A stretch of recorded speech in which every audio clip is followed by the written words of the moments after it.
Jaya Radha Madhava Kunja Vihari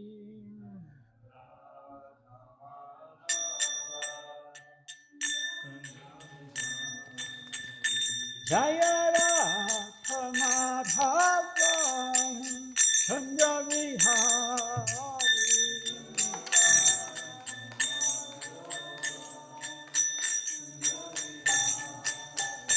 Jaya Gopidana Vallabha Girivardhari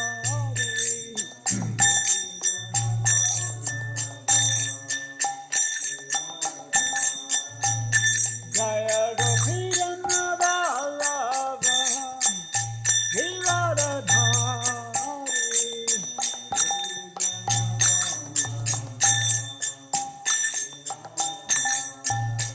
Asuranandana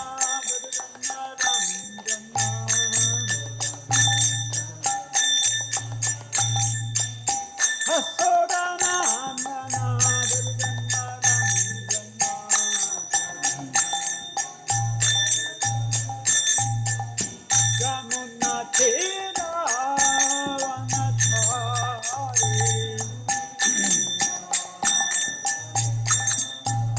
Yamuna Tira Vanachari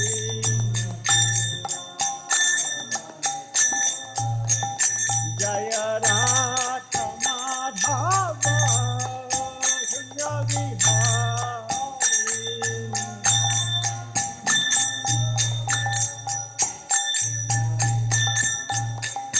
Jaya Radha Madhava Kunja Vihari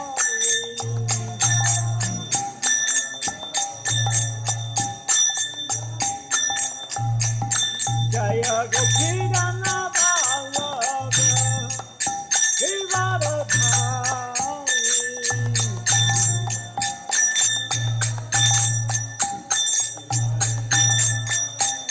Jaya Gopidana Vallabha Girivardhari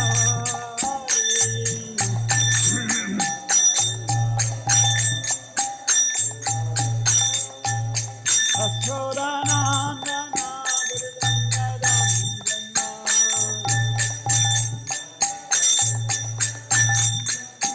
Asuranandana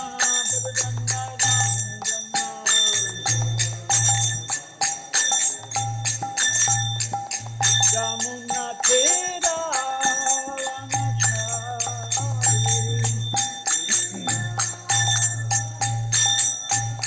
Yamuna Tira Vanachari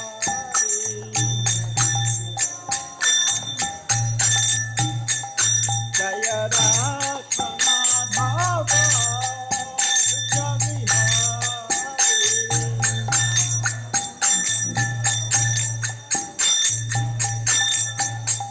Jaya Radha Madhava Kunja Vihari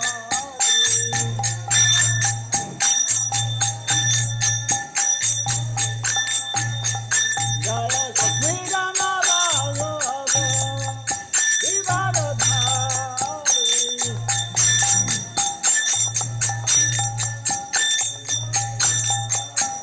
Jaya Gopidana Vallabha Girivardhari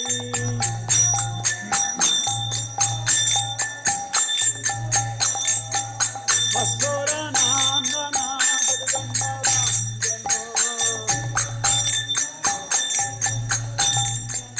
Asuranandana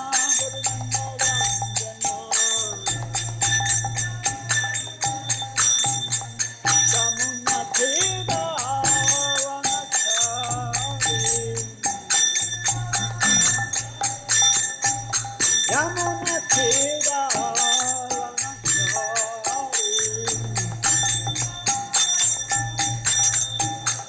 Hare Krishna Hare Krishna Krishna Krishna Hare Hare Hare Rama Hare Rama Rama Rama Hare Hare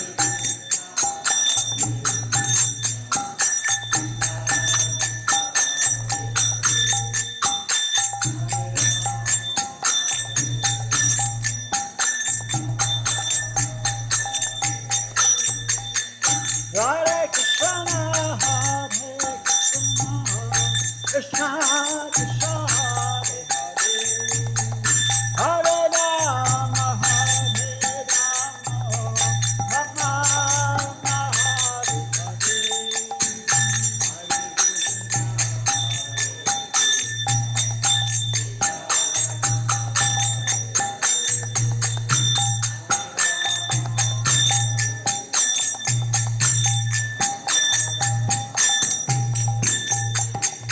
Jaya Prabhupada, Jaya Prabhupada, Jaya Prabhupada, Jaya Prabhupada, Prabhupada, Jaya Jaya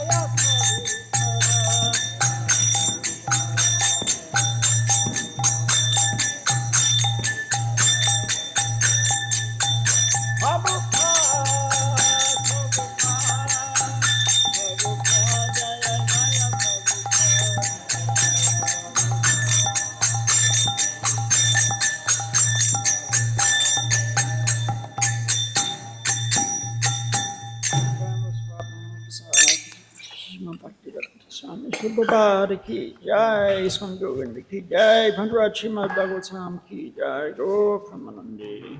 Oh, bless some devotees, oh, bless some devotees, oh, bless some devotees, oh, bless the Shigu and Shigamba.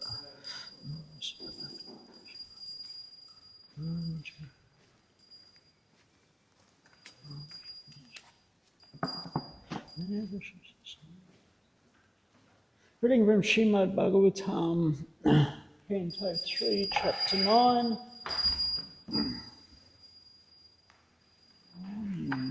Chapter entitled Brahma's Prayers for Creative Energy, text number 17.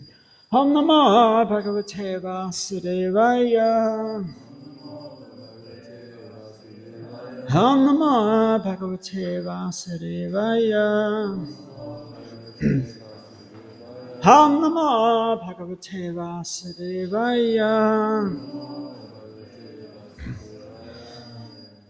Loko Vikama Nirata Kushale Pramapta.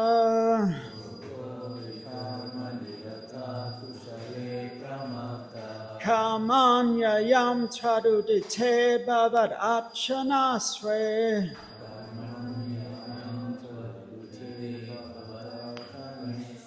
Yastavarasha Balavan Ihajivitasham.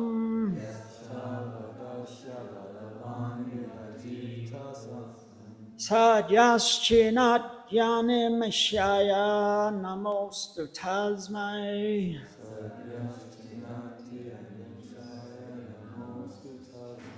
Loko Vikama Nirata Kushale Pramapta.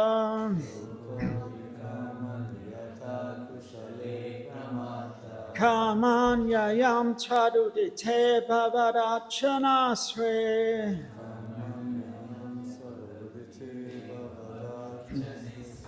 Yastavadasya Balavan Ihajivitasham.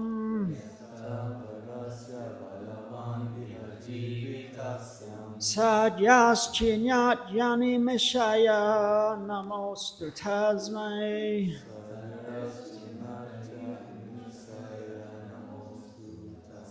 Loko Vikama Nirata Kushale Pramapta.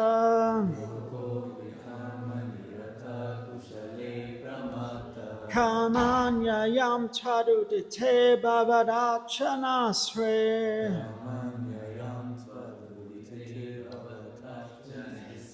Yastavadasha Balavan Ihajivitasham.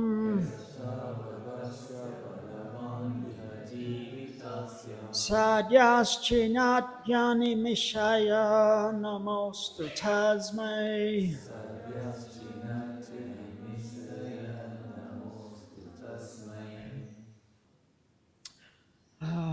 Word for word. Loka, people in general, Vikama, work without sense.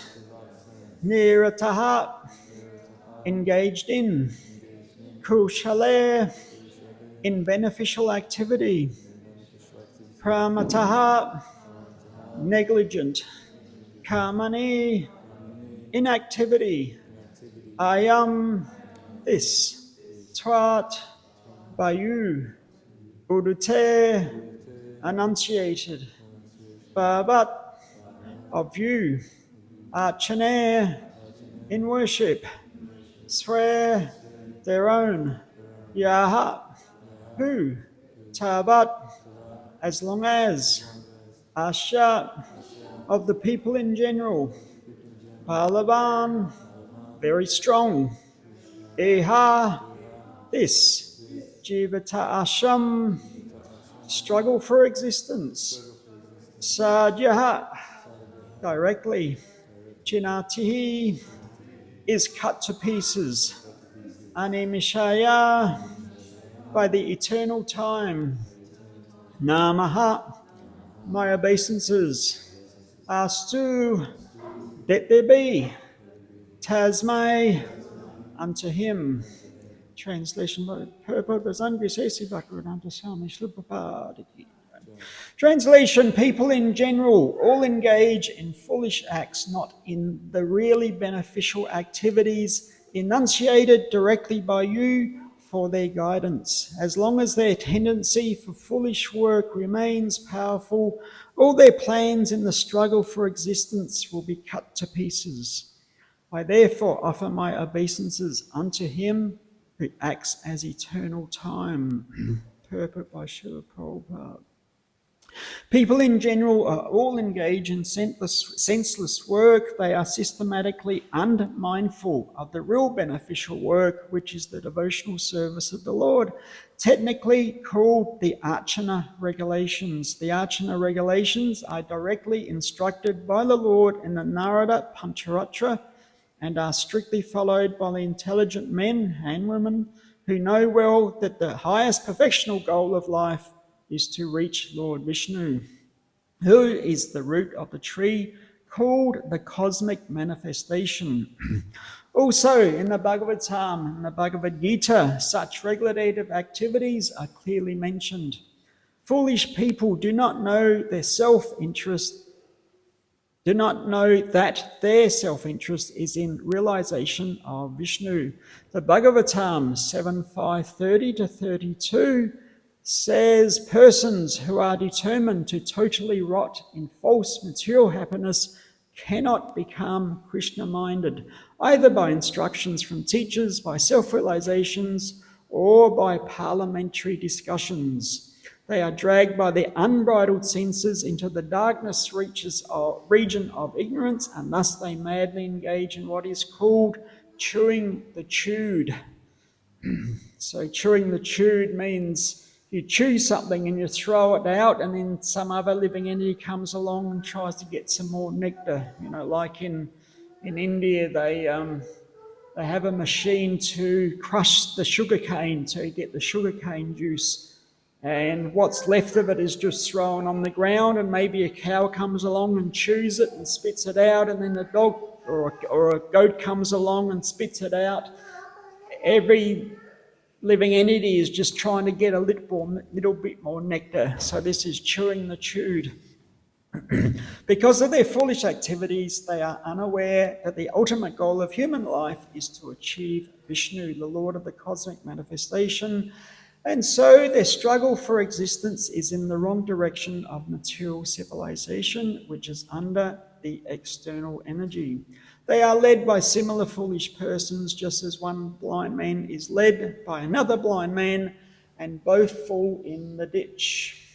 Such foolish men cannot be attracted towards the activities of the Supreme Powerful, who is actually the neutralizing measure for their foolish activities, unless and until they have the good sense to be guided by the great souls who are completely freed from material attachment. In Bhagavad Gita, the Lord asks everyone to give up all their occupational duties and absolutely engage in archana activities or in pleasing the Lord, but almost no one is attracted to such archana activity. Everyone is more or less attracted by activities which are conditions of rebellion against the Supreme Lord. The systems of Jnana and Yoga are also indirectly rebellious acts against the Lord, there is no auspicious activity except archana of the Lord. Jnana and yoga are sometimes accepted within the purview of archana when the ultimate aim is Vishnu and not otherwise. The conclusion is that only the devotees of the Lord are bona fide human beings eligible for salvation. Others are vainly struggling for existence without any actual benefit. I'm going to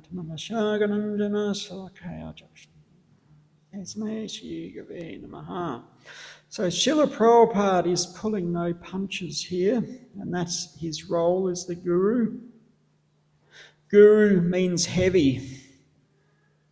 So he doesn't present any emotional or sentimental idea of the reality of material life. So in this purport, he mentions foolish, I think it was 7 or 8 times. So, but we can understand Prabhupada, he's not doing it out of spite or malice. When he calls someone foolish, he's doing it out of compassion. It's like if a parent is seeing their children playing with knives or razor blades, something like that. Said, stop that, you foolish children.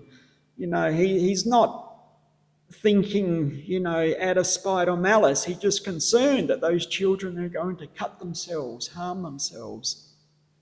So this is what we call paradukha dukhi. So it means one, a high-minded person who takes the suffering of others onto themselves and tries to act in a way to relieve that suffering. So when Prabhupada calls somebody or people foolish, it's because they're acting in a way that's actually harmful for themselves. Simply engaging in material activities in this material world, the end result is repeated birth and death again and again. There's no real benefit, like higher benefit. Whereas from the Vedic point of view, the ultimate goal of this human form of life is to go back home, back to Godhead. This is our original position in the spiritual world. But because we've misuse of our free will, we've decided that we want to enjoy separately from Krishna. So Krishna also, in compassion, you know, he doesn't condemn us internally to some sort of hellish situation, but in compassion, okay, you do that. You know, in the same way, a parent may see a child, you know, if they're not particularly putting themselves in danger, but they're acting in a way that, you know, maybe a fan's going, you know, a little table fan, and child wants to put his finger into it. And the parent said, no, don't do that. And said, but I want to. So, okay, you do it. And he puts his finger and bang. And, you know, he starts crying, say, oh, I told you. So it's a little bit, Krishna says, okay, you know, you're not going to enjoy, but that's what you want. You go down to the material world and you try to enjoy separately. So that's our situation due to our free will, misuse of our free will. We've come down and we're all trying to replace the position of Krishna in our own little way. Everybody's thinking to one degree or another that we're the center of the universe and that everything is revolving around me. But the problem is everybody's thinking the same, so therefore there's chaos. Because there can only be one center, and that's ultimately Krishna, but because we want to take his position, so therefore there's so much strife and problems in the world. So in this way, Prabhupada is calling us foolish, because even though with good guidance, we're still determined to come down to the material world to try to enjoy. So yes, there is a little bit of a taste there, just like chewing the chewed. You know, doesn't matter how many times somebody's chewed that crushed sugar cane, there'll be a little bit of nectar there. So there is some enjoyment in the material world, no doubt, but it's temporary. But the ultimate, you know, benefit of that happiness it's not like it puts us into complete ecstasy and gives us self-realization in that sense. So it's only on the spiritual platform that you're able to contact or come in touch with that higher spiritual happiness. So Krishna himself, he enjoys through his, what we call technically Haladini Shakti. So that's personified by Srimati Radharani. So she's the personification of Krishna's spiritual devotional energy. And so all the different Leelas, pastimes with Radha and Krishna, this is how he's enjoying with Radha through his own energy, Radharani. So, but for us in this material world, we don't have we can't contact that Haladini Shakti, contact Radharani's blessings, unless or until we transform our desire from material to spiritual. But as soon as we start that, then immediately Radharani is starting to give us blessings. And eventually that's that material lust, basically. In the spiritual world, originally, in our original position, is just pure love of God, prema. But when we come down in the material world, that prema coming in contact with the material mode of passion is transforming to lust. Lust for anything material. But that lust can be transformed back again if we start to re-establish our spiritual position. To re-establish our loving relationship with Krishna. So it's in that sense that, Prabhupada using this foolish, that he doesn't want to see us suffering, just like a parent doesn't want to see their child suffering. So even though we might be called foolish, but it's out of compassion, it's out of empathy, that you shouldn't stay here suffering. This is not your original home.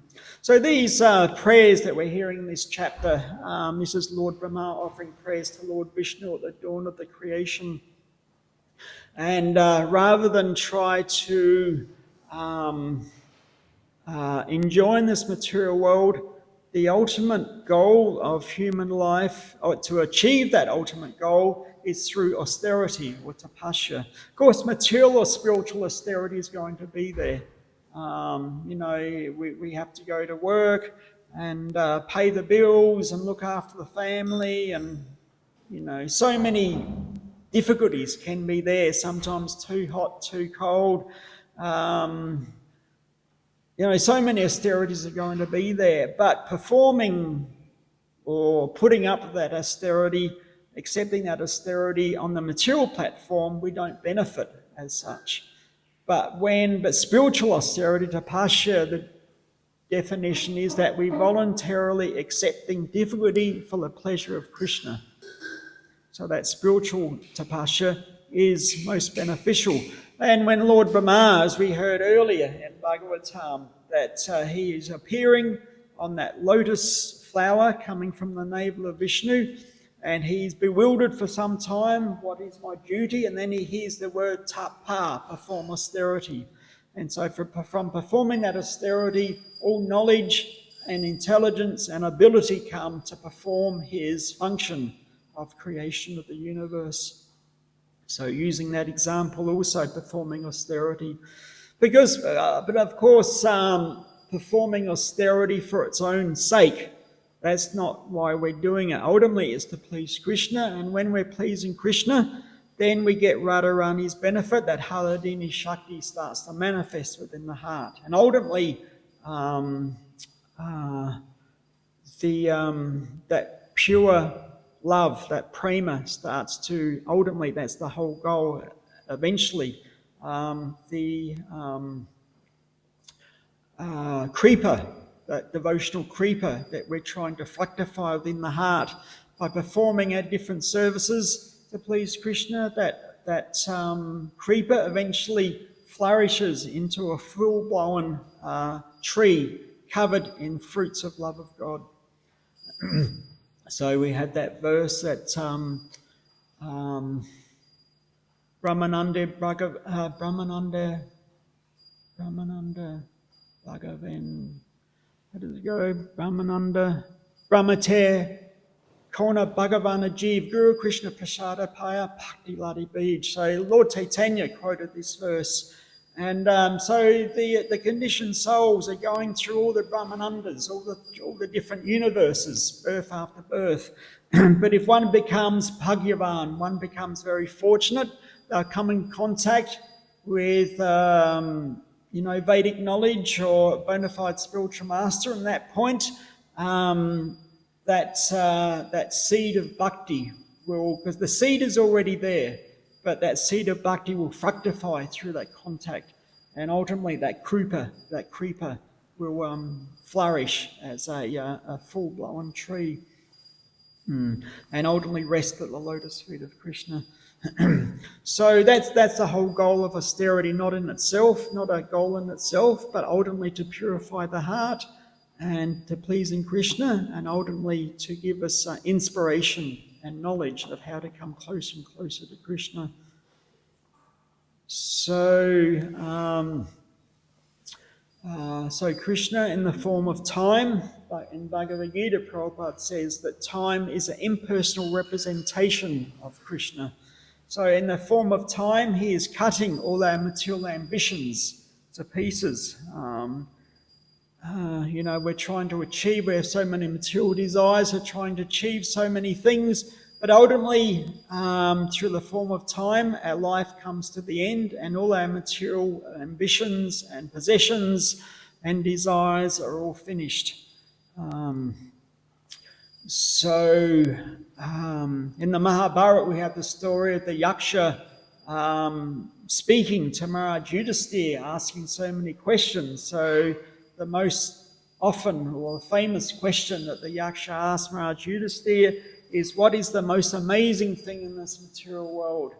And so Maharaj Yudhisthira answers correctly that the most amazing thing is, even though everywhere we see people are dying, but we ourselves think that we will never die. Our grandparents, great-grandparents, relatives, everybody we see, sooner or later, their life comes to an end, but we are thinking that we will live forever. So this is the most amazing thing. So for the influence of time, everything comes to an end. But whatever spiritual activities that we're performing, there is no loss. In our next life, we begin from where we left off. We may be a multi-billionaire in this life, but the next life we take birth and there's no bank account with multi-billion dollars waiting for us. But if we achieve 50% spiritual benefit in this life, next life we start at 51. So this is the great blessings of Krishna, that he doesn't take away our spiritual credits. So, but at the same time, yes, there is suffering in the material world. That's one way we can look at it, but we can also look at they're all lessons. Whatever happens to us, there's some lesson we can learn. So we can be a little bit introspective, that this person has given me a lot of difficulty, or this thing is happening, and why is it happening to me? You can just, play the victim, or you can say, what lessons can I learn from this? So it can be said that, there's always a lesson to be learned from a particular type of misery or suffering, that instead of blaming someone or someone else, we can ask, why are we receiving that? And what do we need to do to get free from that? Or what do we need to learn? So that's a more intelligent way to see things, to be a bit introspective or reflective, that whatever's happening to me, there's a lesson I can be learning from that. And ultimately, if we're performing these lessons properly and taking guidance from our spiritual guides, then ultimately we can overcome all these trials and tribulations and learn the lessons that we're meant to, and then continue on our spiritual path. Rather than being like have animals. I mean, the example I heard was goats, but you could use any animal. They're peacefully eating grass in the field, but one by one they've been taken to the slaughterhouse. But the animals, like the foolish goat, they're not thinking that one by one my friends, my families have been taken, and sooner or later it'll be my turn to be taken. But they're just simply eating the grass, thinking that I am enjoying so much nice grass and this is my life. So we don't want to be like these foolish goats, thinking that we can just enjoy this life and it'll just go on forever. So some years ago, one historian or social analyst, he made research. He was comparing the current situation of the United States with the end of the Roman Empire. He was making a comparison. And he found that a lot of similarities, because we know, history shows that empires and dynasties, they're coming and going. So at the end of the Roman Empire, about 300-400 AD, everybody was in debt basically, and a lot of other countries and races, they were sort of, doing raids on the Roman Empire area. But the Romans themselves, even though they were in debt, their main activity was just renovating their houses and eating fancy food, more or less. That's his conclusion through his research. So we can see, not just US, but, Western culture in general, that everybody seems to be in debt. Definitely the countries are. And, you see on TV how many house renovation and cooking programs there are. Everybody's interested in renovating their houses and eating fancy foods. And but just like these foolish goats, not understanding that sooner or later it'll be our turn to be taken by the influence of time. So Prabhupada in the purport, he mentions,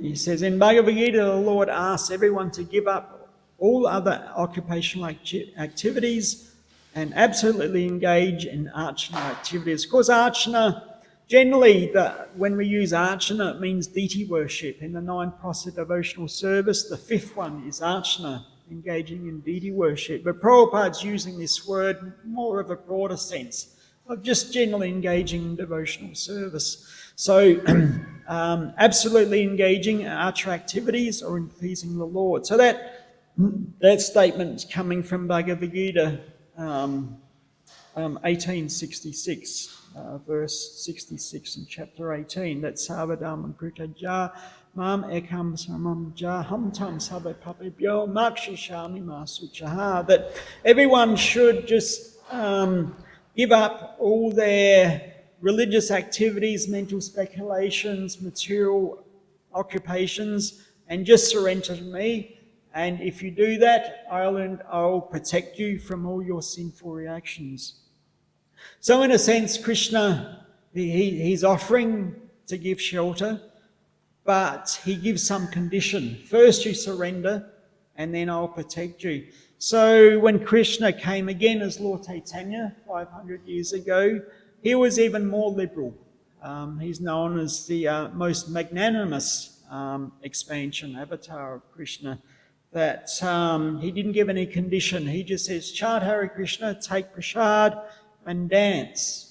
And by his own example, that's all he was doing. His whole life, basically, was just chanting, dancing, taking prasad. And so he's not giving any prerequisite. First you do something, then you can do this. So he was offering this to everybody.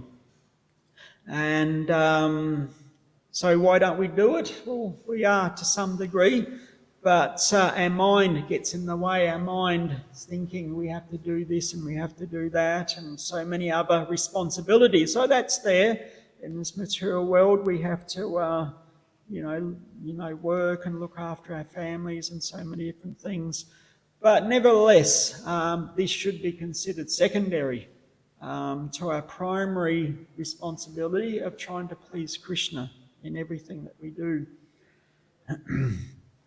And Lord Chaitanya, he didn't say give up everything and then do this. He said whatever situation you're in, you don't leave. You don't prematurely or artificially leave your material responsibilities. You don't leave your family. You don't quit your job. You just carry on with your duties, but whenever you have time, you're chanting Hare Krishna, dancing and taking prasad. So, different devotees, they would see Lord Chaitanya's example. I mean, of course, he was a sannyasi. He was just travelling and preaching. He had no material responsibility or engagement. And different devotees, they'd say, I just want to, give up everything and go with you. And Lord Chaitanya says, don't ever say that. You just stay here, you chant Hare Krishna and make everybody in your village a devotee. Get them to chant also. So that was his message, that we don't give up.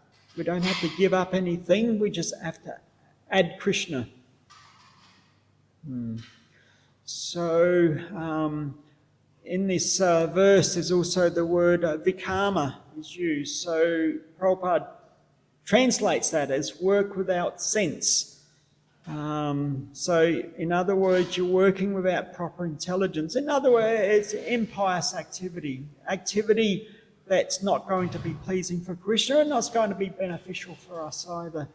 But so there's basically, we can use karma in three different ways. The word karma, vikarma and akarma. So karma is material activities. Vikarma is impious activities which are condemned from the Vedic perspective. And of course, akarma means spiritual activity. Any activity that we're doing to please Krishna is not accruing more material reactions. This is akarma. So, but even beyond that, different types of karma is mentioned in Nectar of Ocean by Rupa Goswami. And he mentions that the process of sadhana, our daily spiritual activities, gradually destroys our prarabdha karma. So this is another type. Prarabdha means we've performed activities and material activities in our previous life, and now we're receiving the fruits, whether they're good or bad, but the karmic reactions to that. So that's what we call prarabdha karma. So it's our stock of karma we're experiencing now. But there's another type called aprarabdha karma.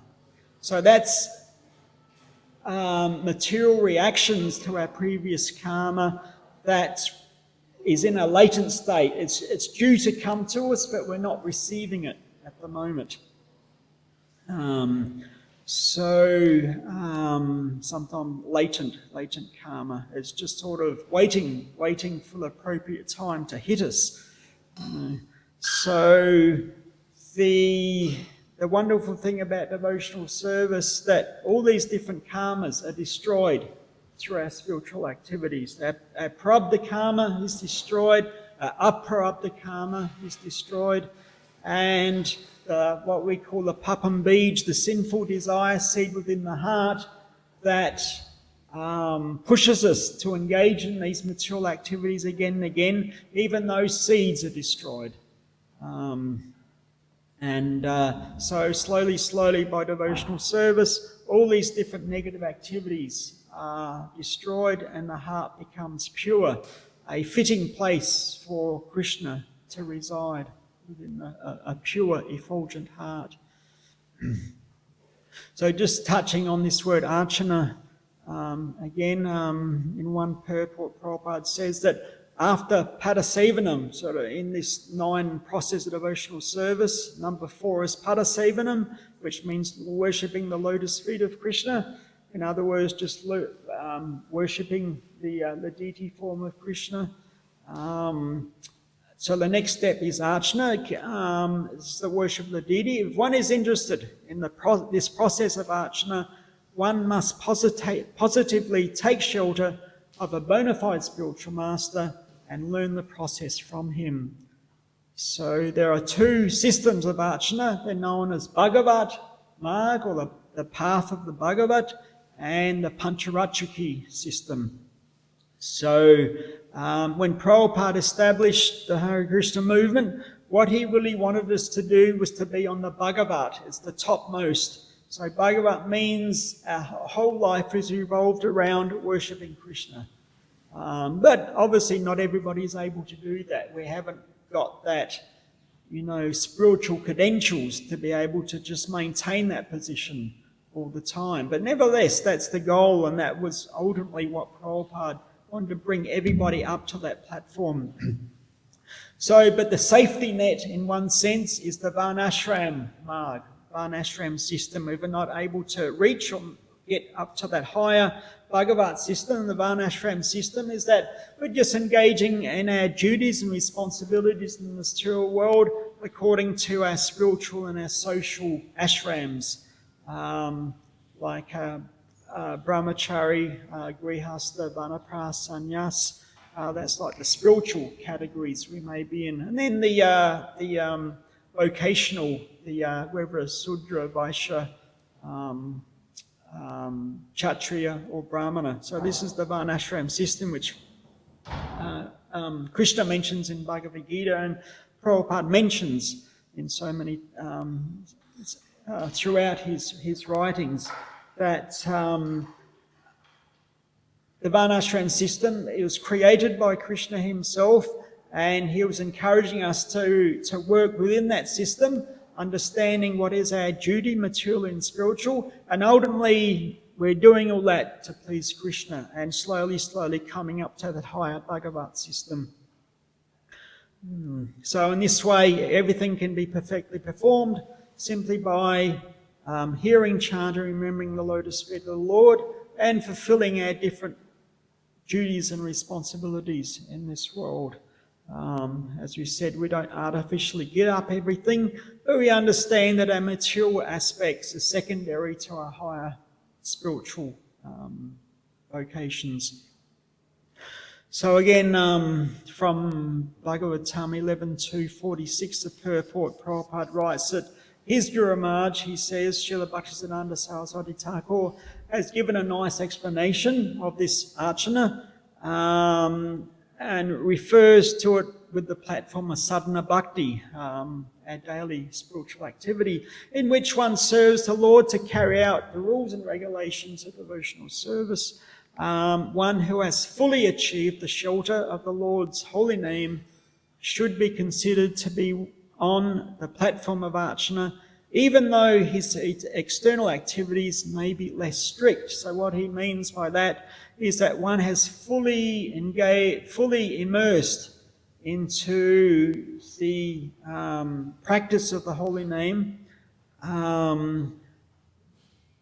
They may not follow all the different rules and regulations strictly, not have to, but at the same time they still do, to set an example for others. Like Srila Prabhupada, we understand he was a eternal associate of Krishna. It's not that he had to engage in a daily sadhana activity, because he was already on that highest platform. But at the same time, he still did, to give an example for others. So, but we should never think that we're on such a platform that we can give up our daily activities because somehow or other we're imagining ourselves to be on that high platform. We get to that higher platform by engaging in this sadhana activities. Of course, there's two types of sadhana, vaidhi and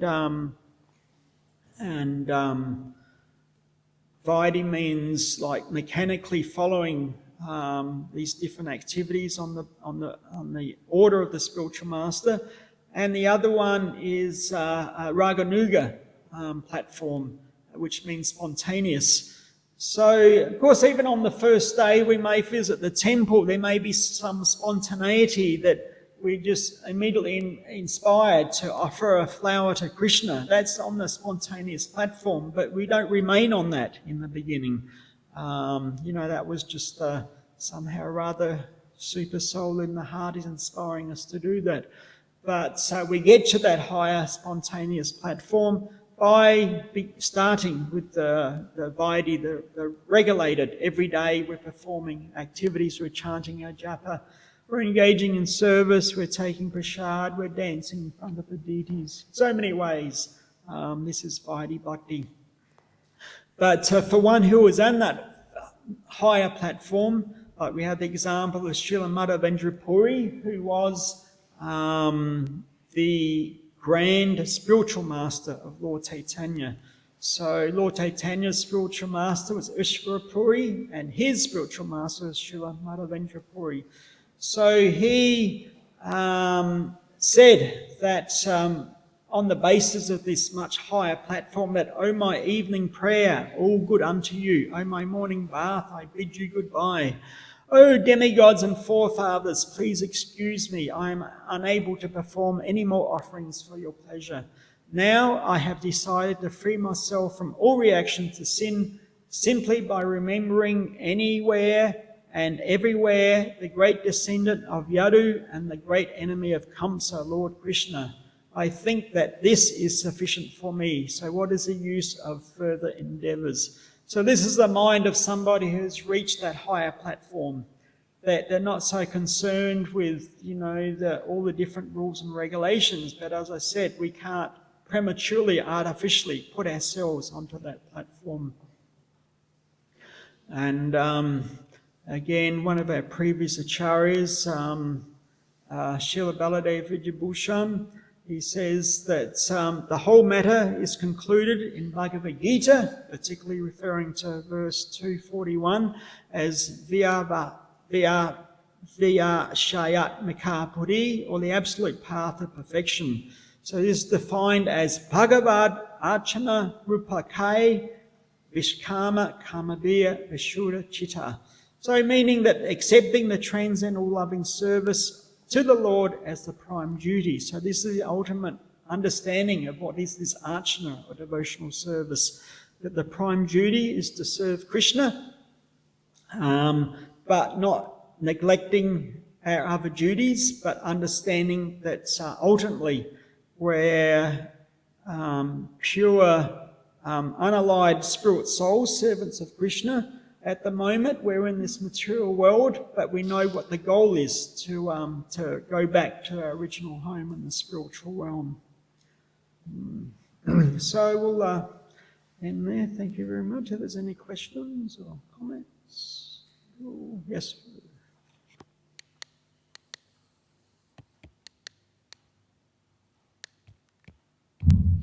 Thank you for the class. I was just going to ask about you were speaking about different types of karma and how devotional service reverses this. Does the devotional service have to be pure devotional service? Because obviously someone starting in the path would not be on the same level. And how does it work with the reversing of the karma? Like you were speaking about different types. Does some go first or... Yeah. Well, I mean, even just performing pious activity is known as agata sukriti. So sukriti is a material activity, but it's a pious material activity. So we may be doing that unknowingly. Even that is beneficial. It is said that if we're engaging in devotional service in this life, it means we've performed a lot of this agata sukriti in our previous life. We're, giving in charity, we're planting trees, we're just helping old ladies across the road, things like that. This is agata sukriti, performing good for others, and even that in itself, slowly, it purifies the heart. So at a certain stage, when we come in contact with devotional service, it's like we're ready to receive that. Yeah. So, but try to understand how karmas work can be very, very complicated in so many different ways. But the main thing to understand is that engaging in devotional service, it destroys all these different karmas, good and bad. Vikarma, karma, even if we're performing pious activity to receive, and we're receiving something materially beneficial from that, even that is destroyed, because that can be in itself an obstacle for our spiritual path. So, is that sort of covered? Okay. Anything else? Okay, thank you very much. Prabhupada ki jai, Srimad Bhagavatam.